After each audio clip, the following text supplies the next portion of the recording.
Nah, ketika dipanggil kiai itu, ibu saya datang ke Jakarta, ya kan, lalu ke rumah saya.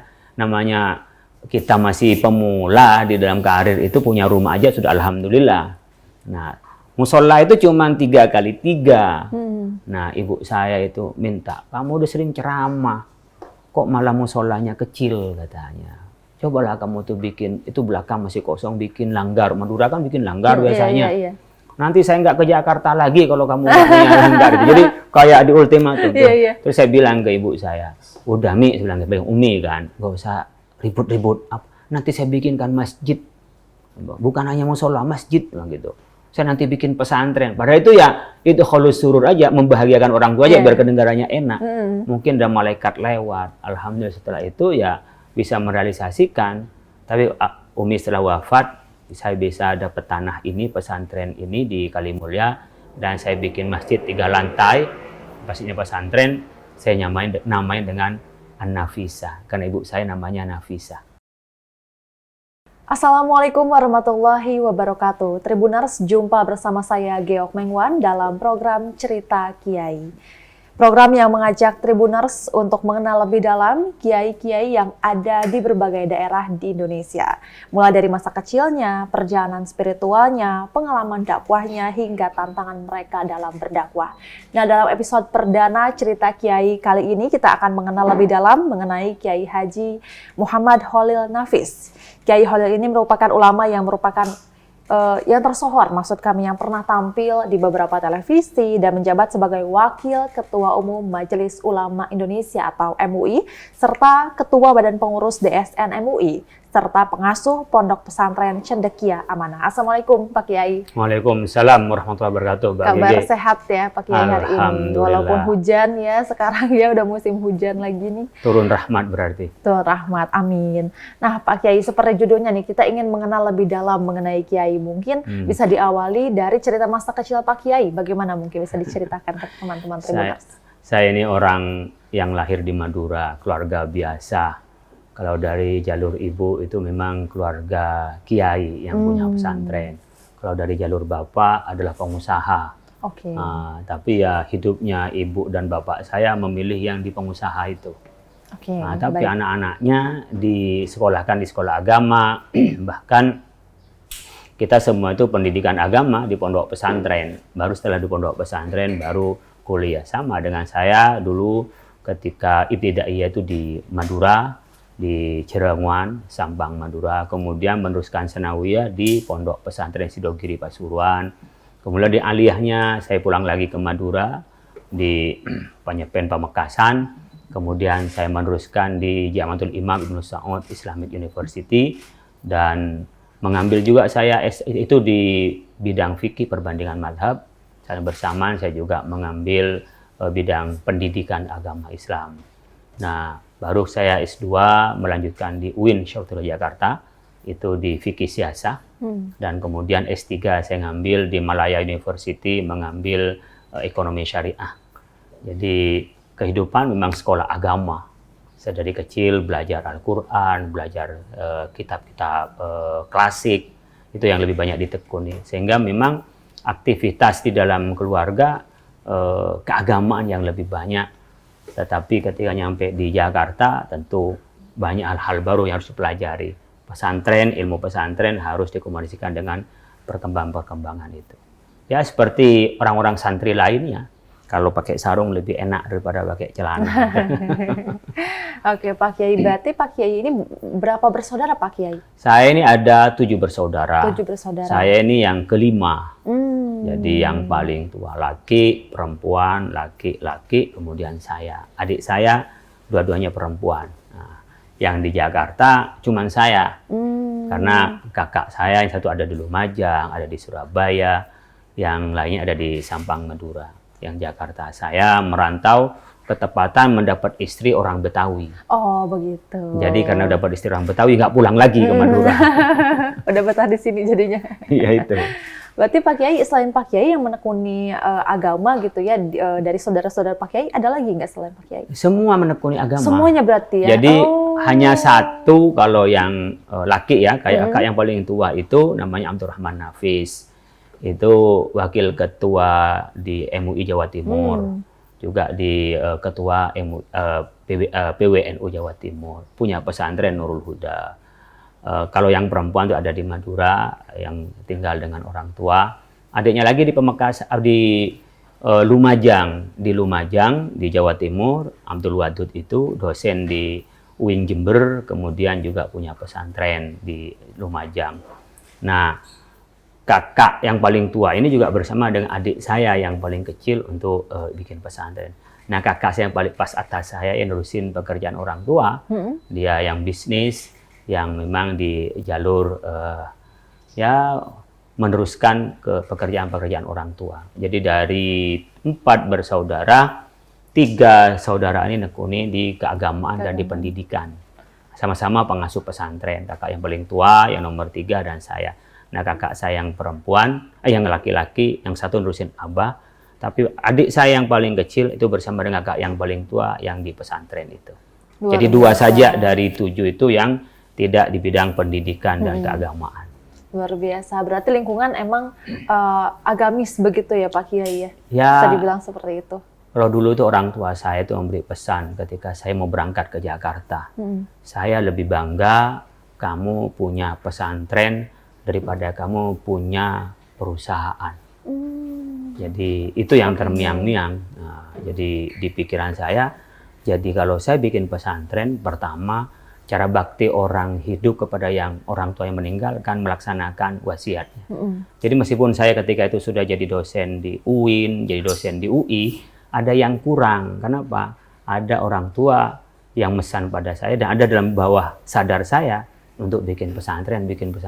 Alhamdulillah, setelah itu saya mencari kemungkinan untuk bisa mendirikan pesantren sehingga mendapatkan tanah 1 hektar lebih di Depok di Kalimulya ini, sehingga saya konsen.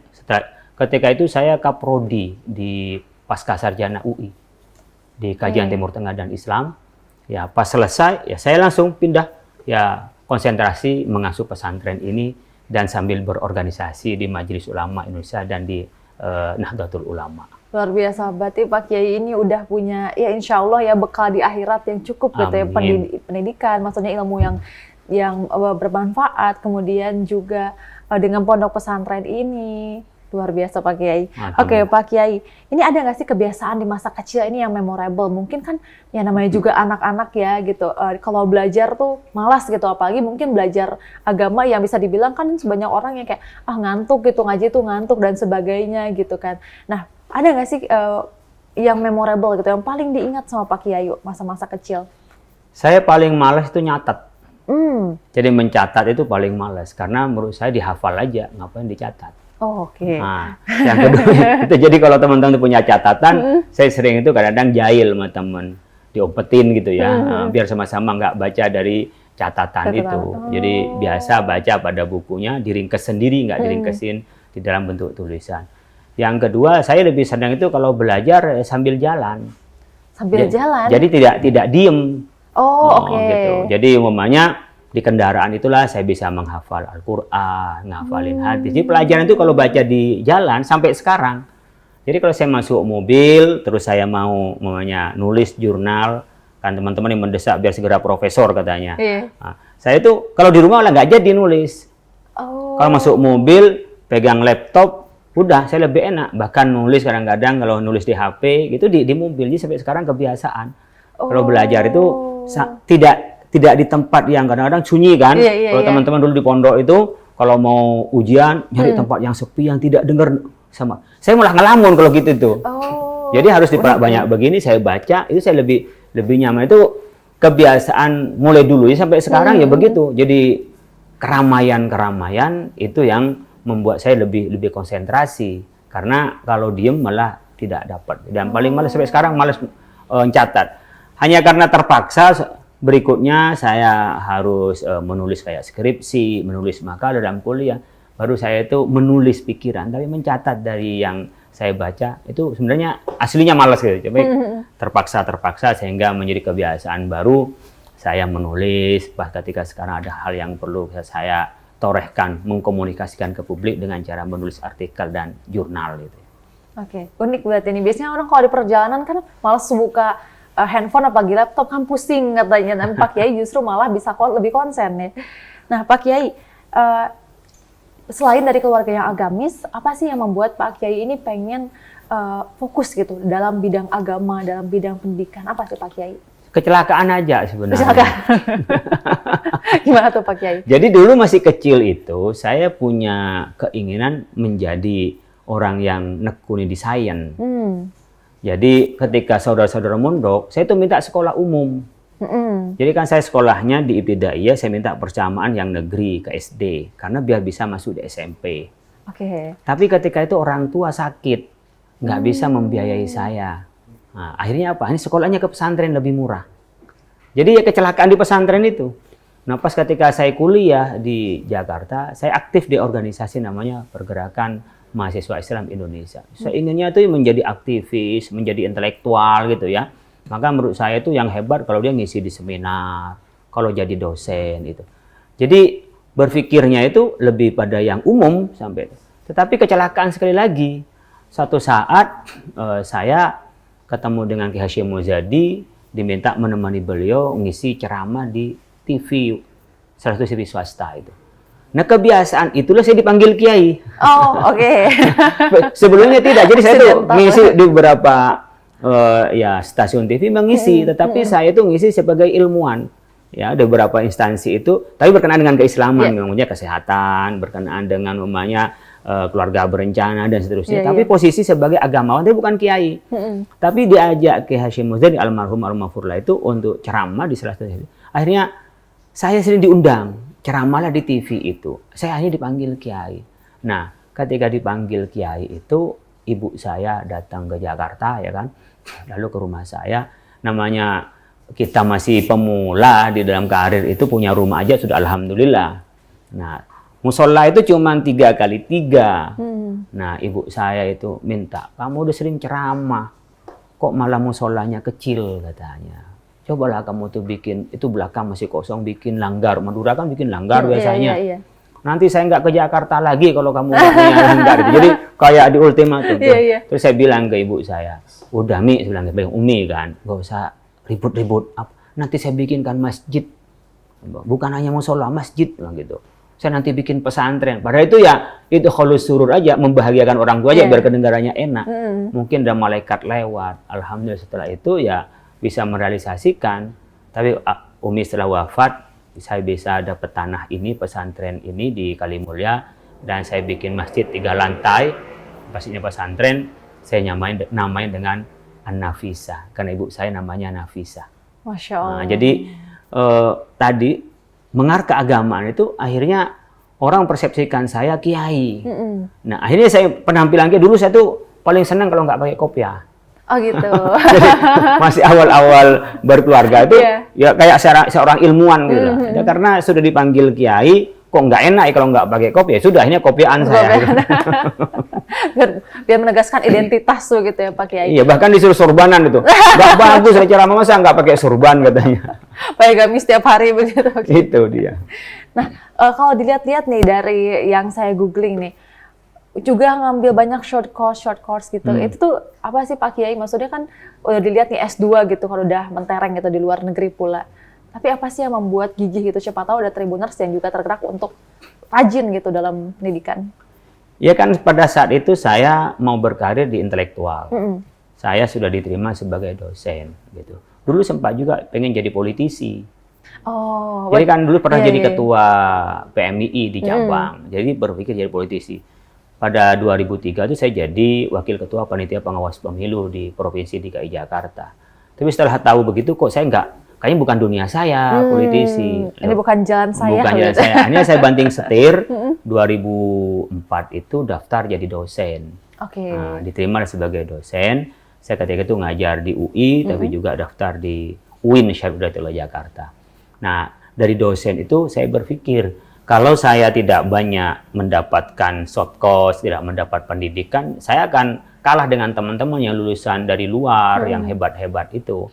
Akhirnya saya meneruskan S3 tuh ke Malaysia, di Malaya. Kan malah saya grade-nya tuh tinggi dan dekat gitu ya. Kemudian di saat bersamaan setiap ada kesempatan ke luar negeri saya ikut, seperti NUS National University of Singapore, pernah postdoc juga di Rabat di Maroko. Ya. Jadi pendidikan pernah juga saya 1 bulan short course juga di Iran, International Mustafa University. Di saya beberapa tempat seperti halnya tempat pendidikan yang sekilas itu yang sifatnya short course saya ikuti. Untuk apa? Ya ini kayak harus bersaing karena intelektual itu tidak boleh kita ini mendek, dia harus belajar terus. Nah, di situ dia memacu saya untuk terus belajar karena merasa ke depan pasti muncul generasi muda yang lebih dari saya, dia itu lebih muda, maka saya harus punya bekal yang lebih juga karena akan bersaing dengan mereka. Jadi persaingan itu penting, merasa bersaing. Fastabiqul khairat. Nah, kita saling berlomba-lomba. Nah, itu yang membuat saya harus doktor, saya harus postdoc, tapi pas ketika jadi kiai, wah ini kelupaan ngurus guru besar. Masih ditanya terus sama teman-teman, ngapain ngurus guru besar? Padahal tinggal 1 level lagi sudah naik ke guru besar. Gitu. Ini ya motivasi bersaing itulah yang menjadi motivasi kita, harus di mana ada kesempatan pengalaman, kesempatan untuk pendidikan kita lakukan itu. Jadi mengambil segala kesempatan ya. Iya. Tapi cita-cita berarti dari awal tuh awalnya tuh dosen, terus politisi juga sempat pengen atau bagaimana? Ya awal-awal ya ketika saya belajar tuh nggak tahu mau jadi apa, pokoknya belajar aja. Seperti kita pada umumnya teman-teman. Iya, jadi saya mondok kan nggak punya mondok pesantren salaf di Pondok Pesantren Sidogiri. Cita-cita yang penting saya ya belajar. Jadi pasca dari Sidogiri itu saya sempat stuck ya karena orang tua saya itu kan meninggal pada saat saya masih kelas 2 sanawiyah. Jadi ibu saya nggak lagi punya biaya. Jadi pasca Sidogiri sebelum saya kuliah ke Jakarta, saya itu pernah jualan baju, jualan pakaian, buat apa? Untuk membiayai hidup. Itu berarti di Madura situ? Di Madura, di Surabaya, itu saya gitu. Tapi ternyata bisnis saya nggak jalan. Oke. Karena bisnis nggak jalan, itu saya berpikir berarti saya harus sekolah. Iya. Pergilah ke Jakarta dengan biaya seadanya, nyampe di Jakarta. Ya di mana yang bisa kita tempat tinggal. Jadi dulu tinggal di pondok pesantren di Cawang, Jakarta Timur, sambil mencari kuliah mana kuliah yang bisa memberi beasiswa karena saya tidak punya biaya. Gitu. Jadi sebenarnya untuk jadi apa, saya nggak tahu nyampe di Jakarta. Oh di Jakarta itu ada kuliah ini, kuliah itu baru tahu saya sampai di Jakarta. Disitulah kayak saya datang ke kebun, sementara di kebun banyak buah-buahan. Jangan sampai ini saya ketinggalan kesempatan ini. Jangan sampai kesempatan itu berlalu tanpa kita mengambil hikmah. Maka semua kesempatan itu saya lakukan. Maka saya S1 kuliah 2 sekaligus. Di Jamiatul Imam di Libya itu sekaligus sudah di Al-Azhar saat itu. Udah 2-nya saya ambil. Gitu. Kita sekolah dan selesai. Bahkan saya ada pendidikan kader ulama yang beda MUI, saya lakukan juga. Jadi sehari itu saya kuliah 3 tempat. Saat itu, saat yang bersamaan saya jadi ketua PMII. Nah di organisasi inilah kan munculnya menjadi politisi. Dulu saya ketua cabang, Caimin itu ketua PB, pengurus pusatnya. Jadi ada keinginan jadi politisi. Masuklah di panitia pengawas pemilu. Nah, jadi panitia pengawas pemilu ini akhirnya saya mengukur diri. Kayaknya saya tidak bakat. Saya banting ke intelektual. Mau jadi dosen. Kuliah lah. Nah setelah jadi dosen, secara tidak sengaja menemani Kiai Hasyim Muzadi untuk ceramah-ceramah. Kok dipanggil kiai? Kok lebih enak jadi kiai nih? Kok nyaman? Kok nyamannya?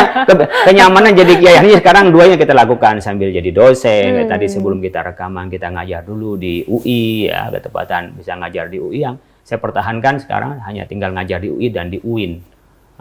Kalau pernah ngajar di Trisakti saya berhenti, di IPB juga pernah saya ngajar. Waktu sudah nggak ada karena waktu harus ngurus pesantren, Cendekia Amanah, lalu kemudian berorganisasi di MUI dan di PBNU. Jadi ngajar hanya tinggal di pesantren sendiri, di UIN dan di UI. Nah, gimana Kiai waktu pas kuliah tadi kan 3 gitu di 3 tempat sekaligus aktif, jadi aktivis gitu kan, di politik juga berkecimpung. Gimana bagi waktunya Kiai? Mungkin banyak nih yang relate gitu, yang multitasking gitu. Jadi kan kita ngukur ya, kalau di Jamiatul Imam itu tidak boleh absen itu lebih dari 20%. Kalau lebih dari 20%, berarti dia nggak bisa ikut ujian. Di 20% ini saya habisin gitu. Bolosnya saya habisin. Jadi kalau ini materi sejarah. Oh, sejarah ini saya masih ada peluang absen 4. Berarti kalau pas ketepatan ini saya pergi keluar untuk mengikuti seminar acara organisasi begitu. Jadi kita memastikan masing-masing itu mana yang bisa dikurangi batas minimal tidak masuk. Tapi saya tidak masuk itu bukan karena saya main-main. Karena saya harus menyesuaikan ketika waktu di Jamiatul Imam dengan saya di pendidikan kader ulama. Bahkan sebelum kader ulama, saya ikut namanya pendidikan kader mubaligh, ceramah. Jadi saya pernah ikut itu di acara KODI di KI, koordinasi dakwah di KI. Jadi saya melihat mana yang bisa kita bolos untuk masuk pada tempat lain, itu yang dilakukan sambil berorganisasi. Kadang-kadang kalau organisasi kalau jadi ketua kan bisa mewakilkan.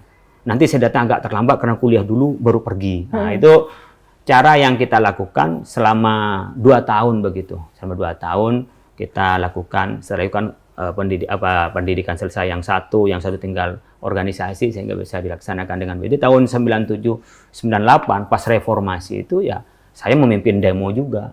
Karena pada saat itu yang untuk menurunkan Soeharto, teman saya juga yang dulu itu di Salemba dan dari YAI yang terkena tembak yang di pemantik itu dulu adalah satu rombongan di dalam demo saat itu. Itu saat itu jadi ketua PMI Jakarta Pusat. Oke, luar biasa.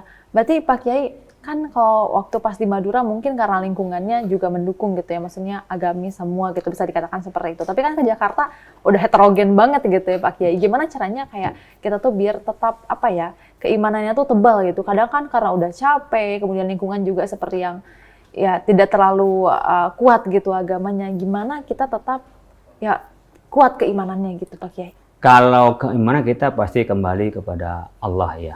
Tapi anak muda kan nggak banyak begitu. Yang paling dekat adalah bagaimana kita menjaga harapan orang tua. Jadi ibu itu punya harapan kepada saya. Dari saya lah ibu itu berharap betul jadi orang sukses, jadi orang yang memelihara terhadap integritas dan keimanan itu. Nah, saya tidak mau mengecewakan ibu saya. Makanya ya saya lakukan ini gitu loh. Saya harus begini karena ibu senang begini. Jadi di-remind dari pesan-pesan orang tua untuk terus menjiwai kita. Maka penting barangkali orang tua itu menyampaikan kepada anak-anak kita harapan apa sih kepada anak itu. Mungkin pada saat itu anaknya cuek, tapi sebenarnya di dalam bawah alam sadarnya dia masuk sudah gitu loh. Masuk di alam sadarnya itu. Nah, kalau bisa hal itu dilakukan, itu kontrol yang paling kuat buat anak-anak, itu kontrol paling kuat. Jadi saya tuh berharap, saya memberikan kebebasan, tapi ini harapan saya. Nah, itu akan terus masuk ya tentu doa orang tua ya, pasti doa orang tua. Saya yakin betul doa ibu saya, doa abah saya kepada saya sehingga saya bisa menjaga meskipun umumnya kalau mau nakal kan nggak ketahuan. Iya, jauh katanya. Jauh dari orang tua. Tapi balik lagi ya, itu amanah dari orang tua begitu ya Pak Kiai ya. Oke. Nah, untuk pesantren sendiri berarti tahun berapa dididikannya ini? Pesantren Cendekia Amanah ini? Nah, saat saya menjadi pengajar di UI, kemudian saya juga di UIN sambil ceramah-ceramah itu diingatkan untuk pesan orang tua yang lebih senang punya pesantren daripada punya pabrik, daripada punya perusahaan. Disitulah saya mulai gelisah dari tahun 2000. Ya, dari tahun 2000 saya mulai gelisah. Ya, mulai 2010 persisnya. 2010 saya udah mulai gelisah. Kan dari situ saya mulai berpikir 2012 saya mulai aktivitas keagamaan itu menjadi penceramah, sudah dipanggil kiai gitu. Di 2000 itulah saya mencari di mana tempat yang pas. Ya, 2014 ketemu dengan orang yang mau wakaf ini. Tapi sebelumnya beberapa kali mencoba tapi tidak pas, mencoba tidak pas itu berkali-kali ya. Bantu orang kayaknya nggak nyaman. Saya memilih sendiri gimana cari yang pas untuk saya berjuang dengan pesantren. Alhamdulillah 2014 komunikasi dengan orang yang mewakafkan ini 1 hektar. Ini dulu rawa, 2015 kita urus suratnya, 2017 baru selesai dari 13 sertifikat menjadi 1 sertifikat lalu kita wakafkan. Nah, dari 2017 itulah kita mulai membangun, tapi pas seriusnya 2019. Oh, kita plus COVID berarti, ya, menjelang COVID. Menjelang COVID, 1 tahun sebelum COVID.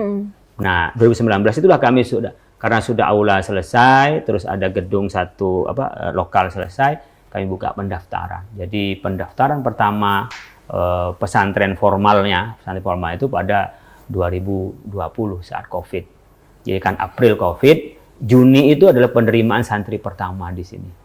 Berarti banyak tantangannya dong Pak Kiai waktu itu? Ya banyak, karena ketika orang mau berangkat kan ada yang dari Gorontalo, ada Riau. Padahal santri pertama itu, ketika mau berangkat kesulitan berangkat.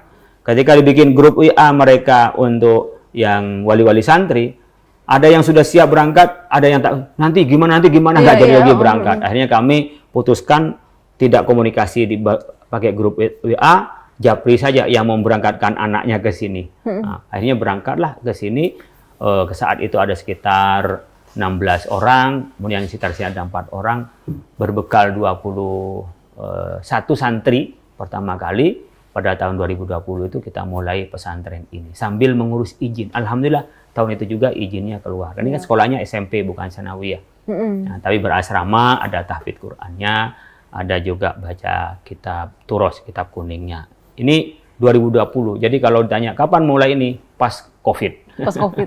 Iya, waktu orang susah ini itunya, tapi ini bisa survive ya Pak Kiai. Berarti sekarang udah berapa santri Pak Kiai? Alhamdulillah sudah 200-an santri di sini. 200-an santri dari 21 tadi ya? Iya, dan memang ini tidak untuk jumlah besar. Jadi memang yang terbatas nanti sekitar 400-an santri kalau sudah gedung terbangun semua. Oh, goalsnya 400-an santri. Karena ini kan baru separuh dari yang kita rencanakan dalam gambar itu. Dan santri di sini kan ada kasur 1, ada lemari 1, ada tempat interaksinya. Jadi memang tidak untuk padat ya. Jadi yang interaksinya lebih mudah, kemudian juga mungkin lebih terjaga kesehatan dan kebersihannya itu. Betul. Berarti ini kan di Depok, ada rencana buka lagi di tempat lain nggak? Kita punya keinginan ya, ini kalau nanti mungkin di atas 2030. Jadi kalau ini tahun ini 2026 ada lulusan pertama anak-anak kita di SMA dan nanti ada neruskin mungkin ke perguruan tinggi negeri, ada yang di dalam, ada yang di luar negeri, ada yang agama, ada yang umum. Nah kan kita berharap di 2006, 2030 anak-anak ini udah selesai. Jadi kalau dia kembali ke kampungnya, kita akan support dia akan mendirikan pesantren. Luar biasa. Jadi kita sebenarnya pengkaderan ke mereka. Nah, jadi di sana tinggal ini diinsert kepada mereka, jadi mereka menyebarkan di tempatnya masing-masing. Ada yang dari Gorontalo, ada yang Riau, ada yang Depok sendiri, ada yang dari Jawa. Kita berharap ini jumlahnya tidak banyak, tapi kita berharap ketika mereka keluar itu bisa melanjutkan untuk membuka pesantren berikutnya. Oke, nah Pak Kiai ini, bagaimana Pak Kiai ini memadukan antara ilmu agama dan ilmu pengetahuan nih dalam berdakwah? Ini yang kita coba lakukan di pesantren ini. Di pendidikannya SMP, SMA, tapi di sini ada tahfidzul Quran, ada juga baca kitab kuning. Sebenarnya kan ini warisan dari penjajahan, mendikotomi ilmu umum dan ilmu agama. Sehingga ada Kementerian Agama, Kementerian Pendidikan. Yang ngurus kuburan, ngurus masjid itu hanya Kementerian Agama. Kemudian kalau yang ngurus tentang dunia adalah Menteri Pendidikan. Padahal kita ini untuk asas para pejuang kita kemerdekaan, itu mengintegrasikan keduanya. Kemerdekaan diraih dengan nilai-nilai agama, seperti resolusi jihad. Kemudian ketika kita beragama juga tidak lepas dari soal nasionalisme. Dan kita sekarang sudah mulai mengarah pada integrasi ini. Di UIN membuka jurusan kedokteran. Di UI juga membuka jurusan agama. Di UGM dan seterusnya. Nah kita ingin mencoba embrionya ini, anak-anak kita, gimana mereka ini punya ilmu agama yang cukup. Kemudian mereka itu nanti bisa memilih mau di jalur umum atau agama. Jalur umum pun dia punya basis agama, apalagi jurusan agama, dia punya basis umum. Di sebagian pendidikan itu ketika agama nggak ngerti umum sama sekali. Ketika umum tidak ngerti agama sekali. Kita lakukan integrasi antar keduanya sehingga nanti menjadi manusia yang seutuhnya. Jadi pendidikan di sini ini hanya SMP dan SMA. Jadi ketika SMP itu target kita how to know. Gimana dia tahu, hafal, kemudian dia bacanya fasih Al-Quran, ngerti baca kitab, dan ngerti juga matematika, fisika, dan seterusnya. Di SMP how to know. Ketika dia masuk SMA, dia how to do. Gimana kita melatih kreativitasnya. Nahwunya sudah bagus, grammarnya udah bagus, gimana mereka tuh berbahasa Arab, berbahasa Inggris. Mereka sudah praktek, sudah nggak terlalu banyak teori. Yang sudah dihafal di SMP udah selesai. Di SMA adalah how to do. Kita berharap nanti ketika mereka kuliah, how to be. Dia mau jadi apa? Iya. Pilihan, saya mau jadi dokter, saya mau jadi umpamanya insinyur, saya mau jadi agamawan, dan seterusnya. Jadi mereka tuh sudah punya kayak kemampuan dasar untuk menjadi manusia seutuhnya. Tinggal dia memilih profesi apa yang mau dia tekuni selama hidupnya itu. Jadi mereka sudah bisa memetakan dirinya. Dan kemarin kita kerjasama dengan SQ tentang DNA masing-masing teman-teman ini, santri-santri itu dipetakan Anda cenderungnya kemana. Anda umum, kita kasih bekal umum dan agama. Anda mau agama, Anda sudah bekal agama dan umum. Kan nggak mungkin juga kita bicara agama saja, bicara faraid ilmu waris. Dia pasti ngerti dong hitung-hitungan, karena pembagian-pembagian adalah hitung-hitungan. Ilmu astronomi, ilmu falak dalam ilmu agama. Itu kan nggak mungkin dia hanya satu ilmu lepas dari agama. Sekarang astronomi dipakai untuk penentuan awal Ramadan, akhir Ramadan, lalu kemudian melihat bagaimana dengan perkembangan ya ilmu astronomi itu juga paralel dengan ilmu falak. Cuman ini saya mencurigainya adalah bagian dari strategi penjajahan ke Indonesia saat itu, sehingga dikotomi antara ilmu agama dan ilmu umum tidak boleh ketemu. Dan sekarang ada kesadaran untuk melakukan integrasi. Nah, dakwah kami yang lakukan juga keluar begitu. Saya basisnya adalah pesantren salaf, saya harus belajar ilmu filsafat, saya harus juga mengikuti bagaimana teman-teman di ilmu kesehatan, karena saya harus bicara kesehatan perspektif agama. Apalagi ekonomi, memang saya menekuni di situ. Saya di Dewan Syariah Nasional sebagai ketua, saya harus ngerti SBSN, saya harus ngerti pasar modal, saya harus ngerti asuransi, saya harus ngerti perbankan. Karena bagaimana bisa menginsert atau mengguiden tentang perilaku bisnis ini sesuai dengan syariah? Nggak mungkin. Kalau kita nggak. Demikian juga ketika kita melakukan respon terhadap perkembangan zaman, perkembangan perilaku, saya selalu meresponnya berkenaan dengan keagamaan Islam. Sehingga modal saya adalah keislaman, tetapi saya berusaha untuk bisa mengerti di luar itu agama Islam dan arti keilmuan Islam itu untuk direspon dari Islam. Yang direspon dari ilmu psikologi, dari itu adalah bagiannya orang lain. Karena saya basisnya adalah agama, maka saya harus memotret itu dari perspektif agama. Bisa saja sama jawabannya dengan mereka, bisa saja juga berbeda. Gitu ya. Oke, baik. Pak Kiai, apa harapan Pak Kiai ini untuk generasi muda Indonesia dan bagaimana mereka bisa berkontribusi ke masyarakat? Setiap hidup itu ada tantangannya, dan ada zamannya, dan ada generasinya. Kalau saya menerima murid setiap tahun itu punya karakter yang beda. Angkatan ini beda dengan antara angkatan tahun lalu. Selalu beda.